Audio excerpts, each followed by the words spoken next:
Well, welcome to this very special celebration of some very outstanding individuals.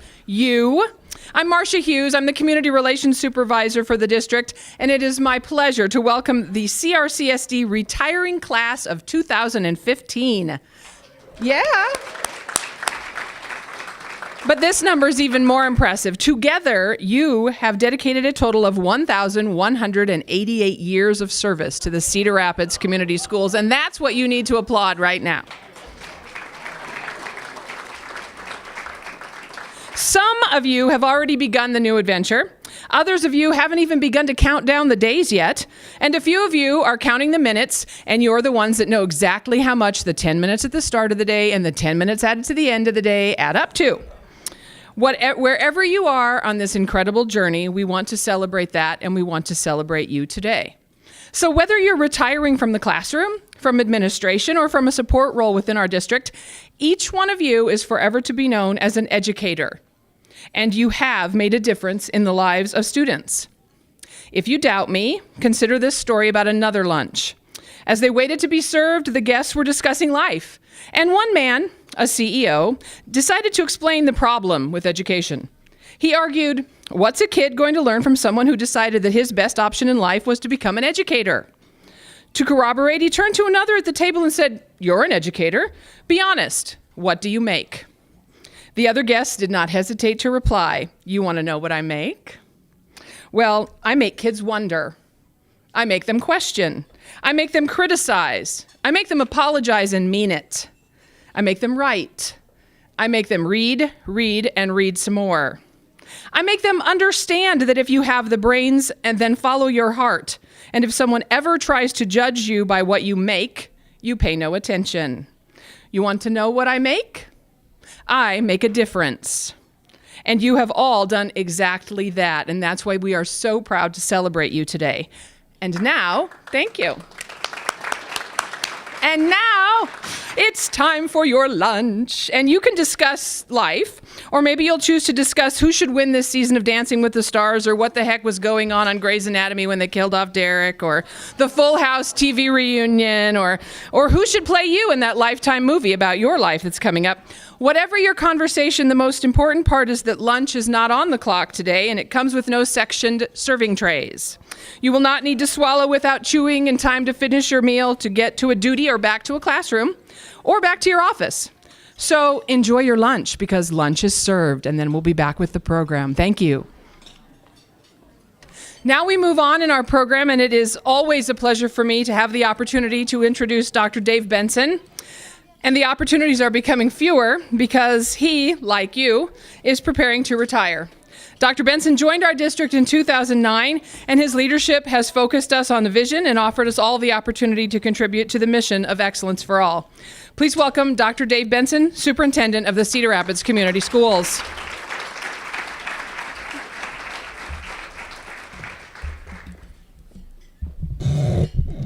Well, hello, everybody. On behalf of the Board of Education here and the faculty and staff and the community, it's my privilege to congratulate you on your retirement. Personally, I thought this day would never get here. But we're joined today by Board President Mary Meisterling, Directors Gary Anholt and Nancy Hummel. So let's thank them for their volunteer leadership.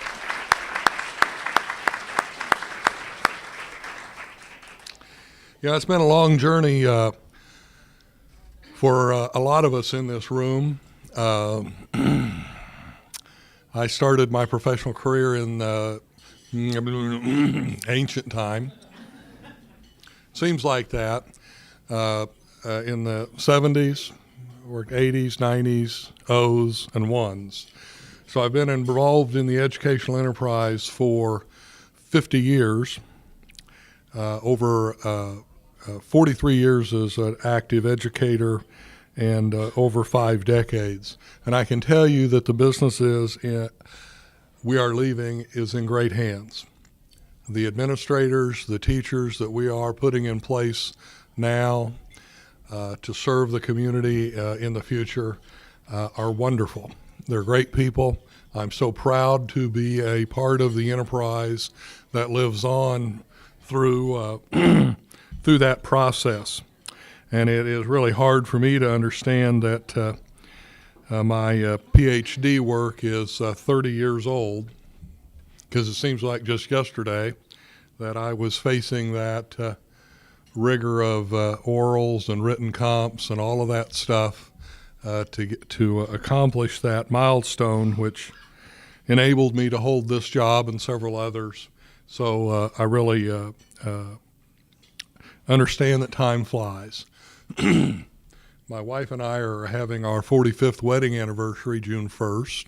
So we've been through a lot with kids and all of that. But I wanted to let you know two things. One, I've enjoyed every minute of it. It's been a great ride. Education's been a wonderful career for me. And it has provided me opportunities to see and do things and to influence the future in ways that I could not have dreamed about, being a Yahoo kid from a working class family in a little burg in southeast Kansas. To be here in front of you, my parents would have never believed that, and rest assured, a lot of my teachers would not have. Several of them are probably spinning at the thought. But I've enjoyed it all, and it's been great. And the second thing I want to leave you with is that we are training and bringing up great people. And my current job, I've done some mentoring to different administrators, and I can tell you the talent level and the concern for our students and for our faculty and staff welfare has never been higher.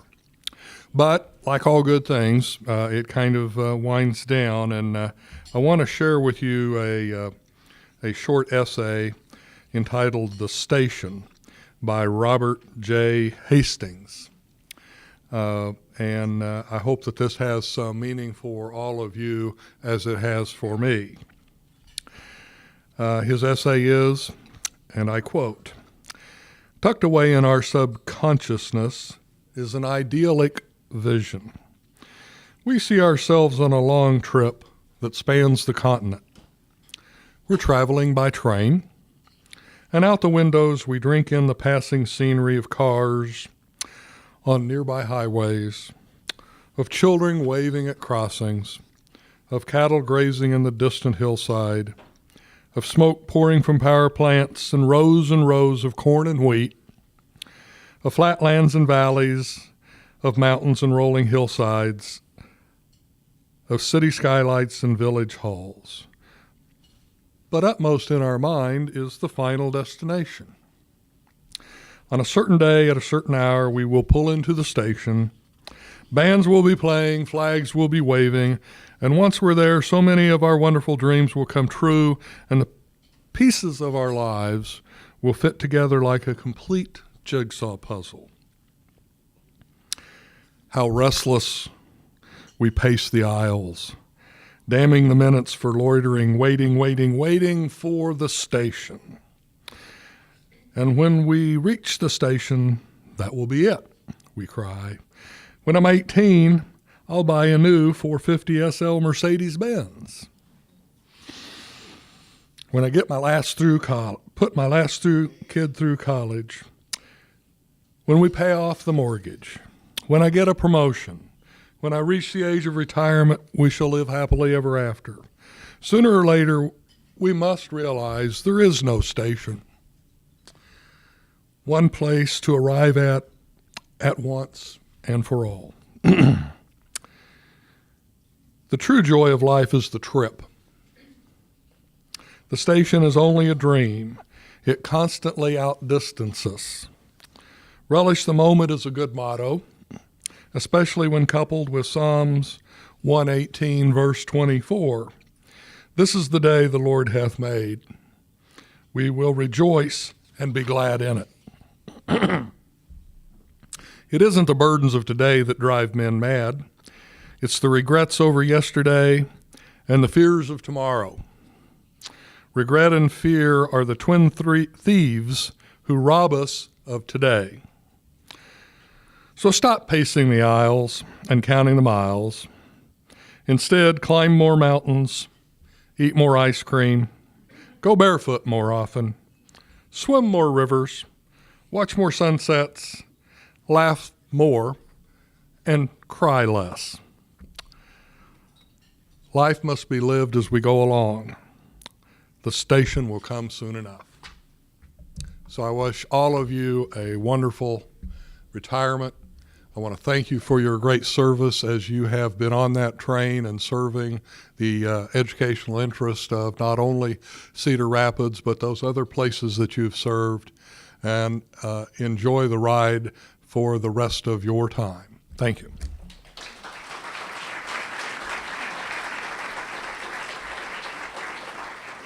Thank you, Dr. Benson. The Cedar Rapids Schools Foundation office is abuzz right now with activity this spring as they prepare for our 8th annual Lace Up for Learning event. Now, to share more information about our foundation, please join me in welcoming Karen Swanson.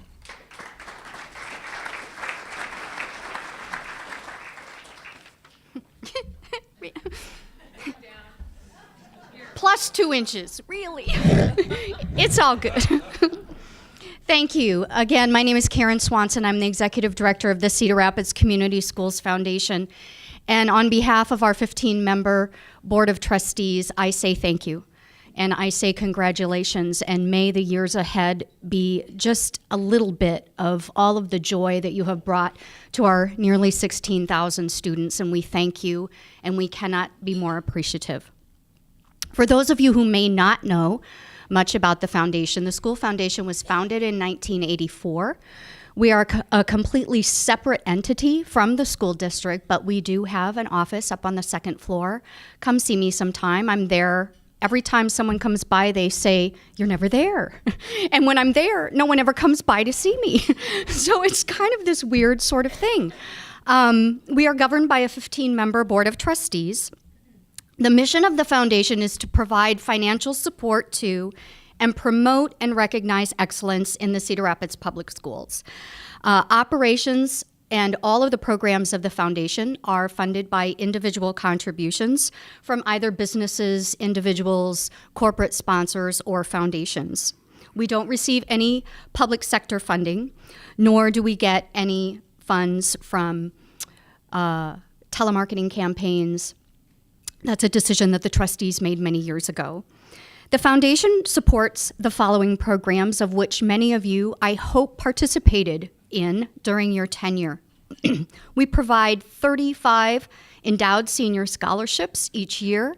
We just completed Senior Rec Night at Kennedy and Wash, and we will be at Jefferson in a couple weeks. I think it's May 18th. We provide money for students to participate in extracurricular programs that cannot do so according to financial restrictions. That program is called SAFE, and it stands for Sports, Athletics, Fine Arts, and Enrichment. And it was so exciting to see Roosevelt Regeneration here. We have provided funds for some of those kids to be right here today, and I just think that that's amazing that they wouldn't be able to participate if it weren't on behalf of the foundation helping them. Kids in the community field trips. $15,000 a year is earmarked. There's someone who took advantage of a kids in the community field trip for educators to take their kids out into the corridor. We've expanded it outside of just Cedar Rapids, so we've realized that there are exciting things going on throughout the corridor. For example, the McBride Raptor Center is outside Cedar Rapids, so we've adjusted that a little bit as the corridor has grown.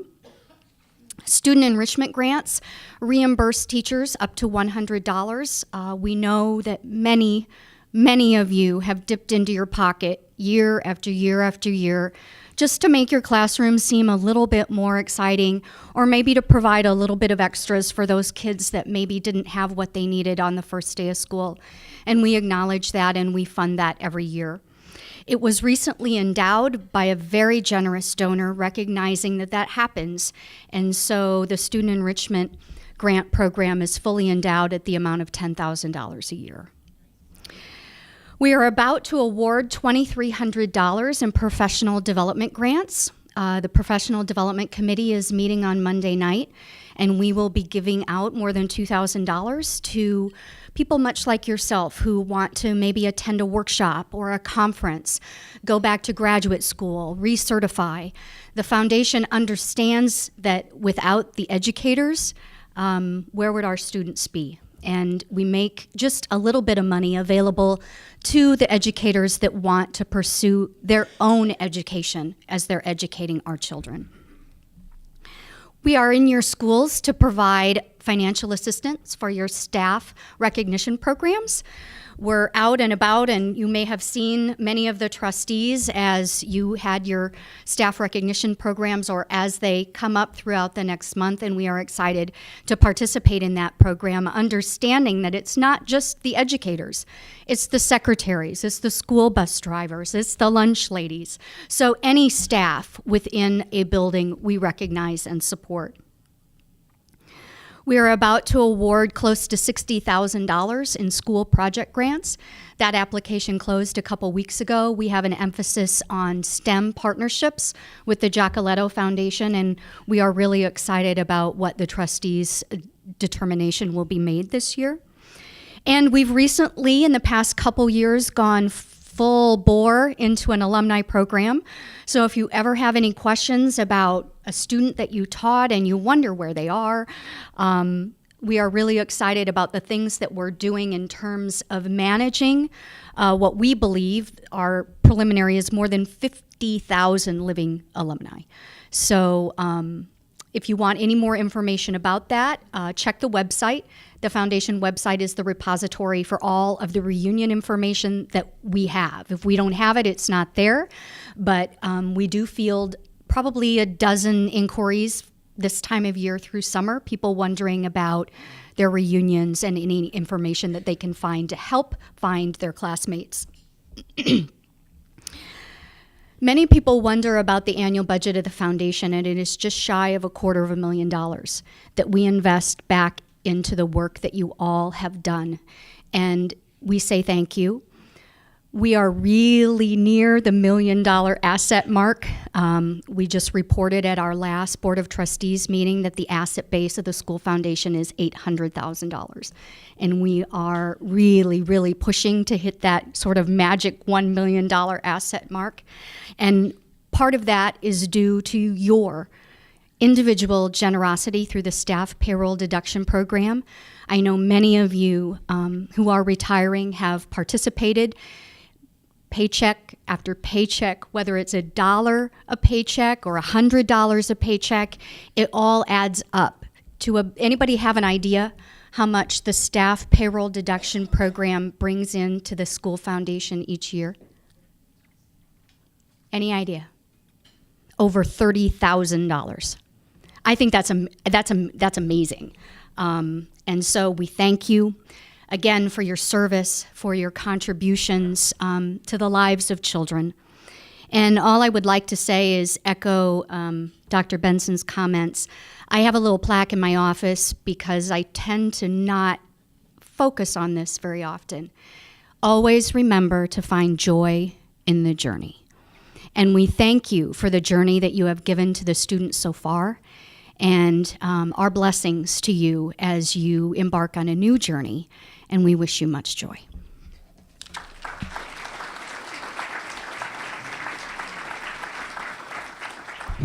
Thank you, Karen. Now, representing our Teachers Association, I'm pleased to introduce the president of the Cedar Rapids Education Association, Tanya Johnson. Tanya spent several years in the classroom, and she was named the 2013 Iowa Teacher of the Year. Please welcome Tanya.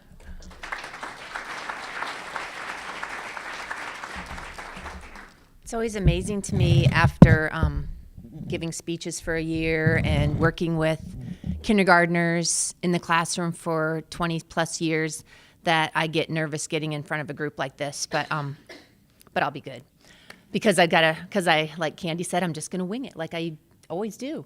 I want to, as the president of the Cedar Rapids Education Association, make sure that I say thank you to everyone here, but that's kind of how I got up here, but how I want to say thank you to you is more of one of those alumni that Karen was talking about. I grew up in Cedar Rapids, went to Coolidge in the little transition annex center that was over there on Peace Avenue or whatever street it was on. Went to Coolidge, went to Van Buren, went to Taft, went to Jefferson, and I know that we have an awesome staff in Cedar Rapids. We have fabulous custodians that when you're in elementary and you get locked out of the building, you don't feel bad about going to ask the custodian to open the door for you. Or if you forget your homework and you have to come back at the end of the day in middle school, you don't feel bad knocking on the window until someone finally hears you to open up the door. And not that any of those have ever happened. Possibly more so now that I'm a parent, that has happened with my own students. But food service and bus drivers. I had to ride the bus. I was one of those kids that got bused from Morgan Creek School or Morgan Creek Park across past Coolidge all the way over to Van Buren. Rode the bus a lot, spent a lot of time with that bus driver, was able to even go on a field trip with that bus driver as a kindergarten teacher and say, hey, you were my bus driver, Joe. Do you remember me? And I'm sad to say that he did remember me. But so we know that not just the teachers in the classroom, paraeducators in the classroom, or any of our other people are just the people that touch those students and their lives. Our custodians, our food service, our painters. I know that I've had conversations with painters. All of those people that are in our district have relationships they build with our students and with our teachers. As a teacher in an elementary, we all know as elementary teachers, our best friends are the custodians, because you cannot do anything without the help of your custodian. And in kindergarten, I always needed the help because we had lots of messy classrooms. Also, always asked our food service if I could borrow that really big bowl they had so that I could make my trail mix with my kindergartners. So as an alumni of Cedar Rapids, alumni teacher and alumni student, I want to definitely say thank you, congratulations, and good luck to all of you. But also, I hope to see you back volunteering, because you know, once you get out of education, you really don't ever get out of it. You always have that calling back. So I want to finish with one last thing, just as a reminder of no matter what position you're in, you are always making a difference and always touching the lives of people, even though you don't really always know how that is. We won't always know whose lives we touched and made better for our having cared, because actions can sometimes have unforeseen ramifications. What's important is that you do care and you do act. Charlotte Lunsford. So again, thank you for caring, thank you for acting, and thank you for being a part of Cedar Rapids. I forgot one thing. I'm sorry, the most important thing that I have to say is if you are a member of Cedar Rapids Education Association or CROTA, please stop by the table after you get your certificates to get a special recognition from CREA. Thanks. Thank you, Tanya. Now, as Tanya said, one of the things that we all hope you'll find time to do in your days of retirement is to get involved in something that you are passionate about. And of course, for those of you who know me, you know I would very much like to see you volunteering in the Cedar Rapids Community School District, and I can help you fill out the appropriate paperwork and sign you right up. So don't hesitate to talk to us. But whatever you choose to do, we'd really like to you to have the opportunity to remain connected to your friends here in the school district and across the city who have worked in education. So to tell you more about a wonderful opportunity, please join me in welcoming Ron Smira from the Retired School Personnel Group. Ron.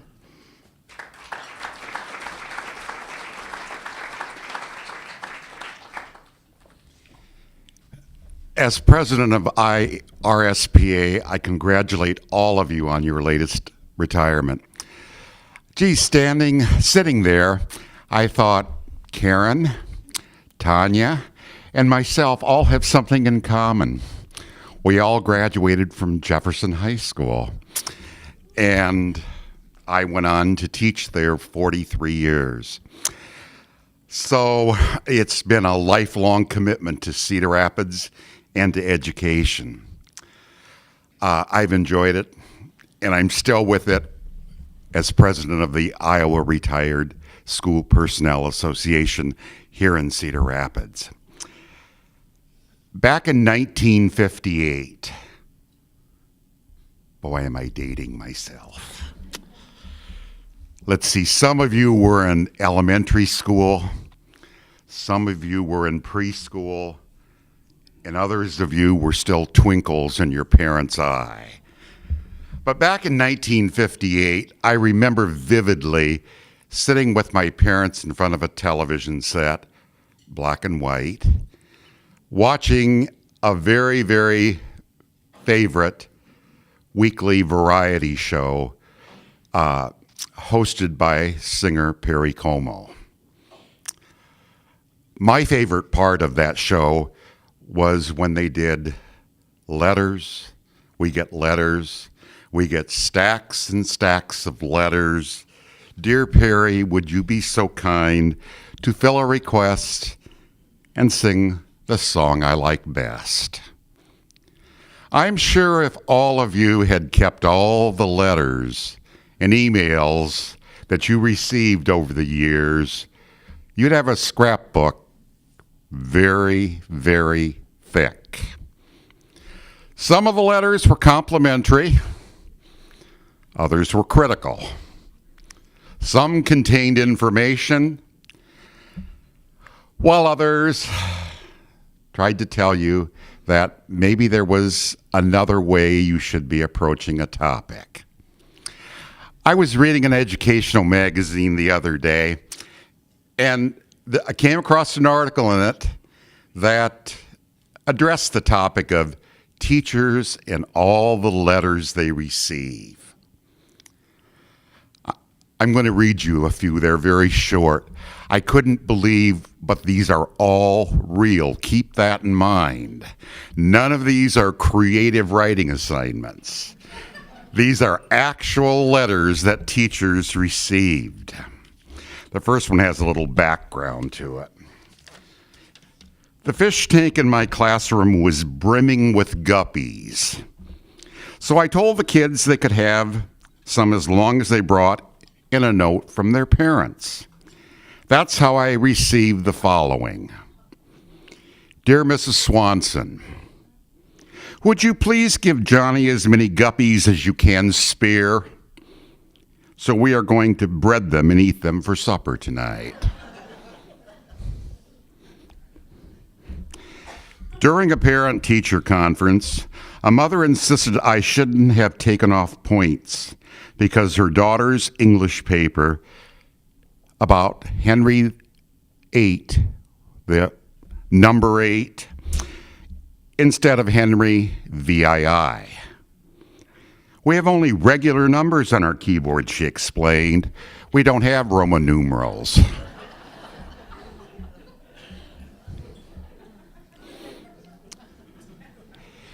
Here's a note from a student's mother. Please excuse Chris from reading since he doesn't like it. Perhaps he could be released for recess during this time, since that is his favorite part of the school day. Actual letters. And this is my favorite. When her child's towel was stolen during a school swimming class, an irate parent demanded of the teacher, "What kind of juvenile delinquents are in my student's class?" "I'm sure it was taken accidentally," said the teacher. "What does the towel look like?" "It's white," said the parent, and in big red letters it says, "Holiday Inn" on it.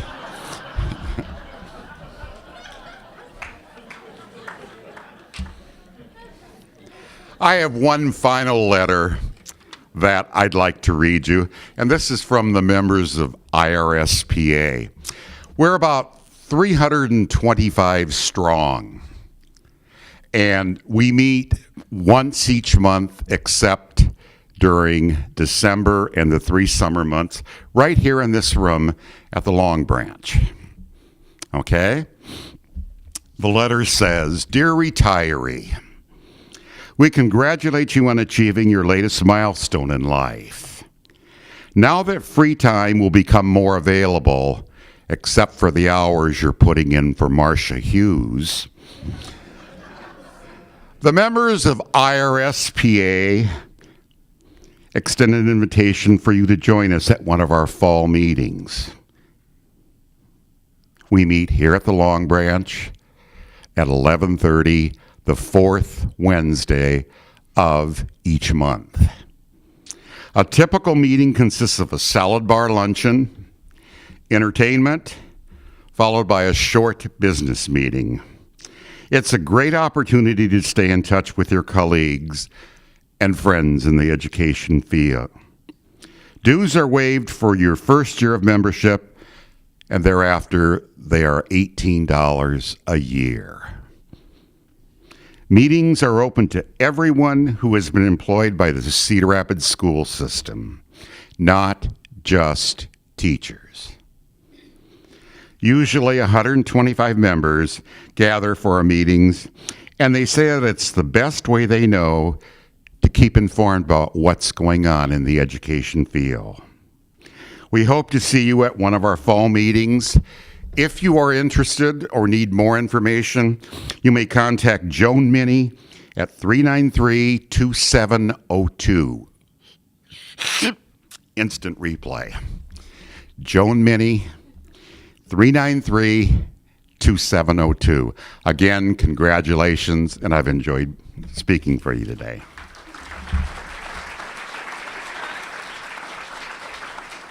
Thank you, Ron. And now it's my pleasure to welcome our receiving line to the front, which oddly includes a retiree. That's kind of strange, but Dr. Benson and the members of our Board of Education, Karen, Tanya. Well, ladies and gentlemen, please join us in introducing the retiree class of 2015. They'll come through, cross here, meet our receiving line. Well, they'll receive a certificate. If they're members of CREA or CROTA, they'll pick up their apple on the other end. All right, beginning with, and please hold your applause until everyone's been introduced. Susan Anderson. We'll let you get all the way over here. Marcia Andrews.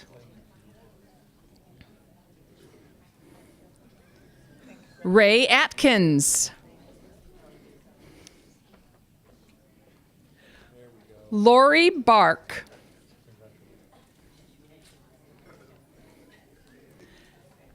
Deborah Becker.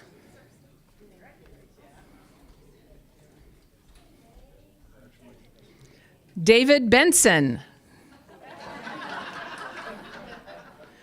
Gladys Cherry.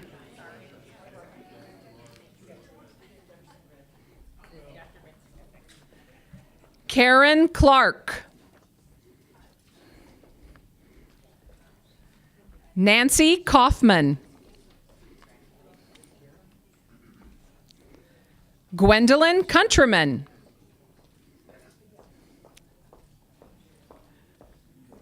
Robert Cross.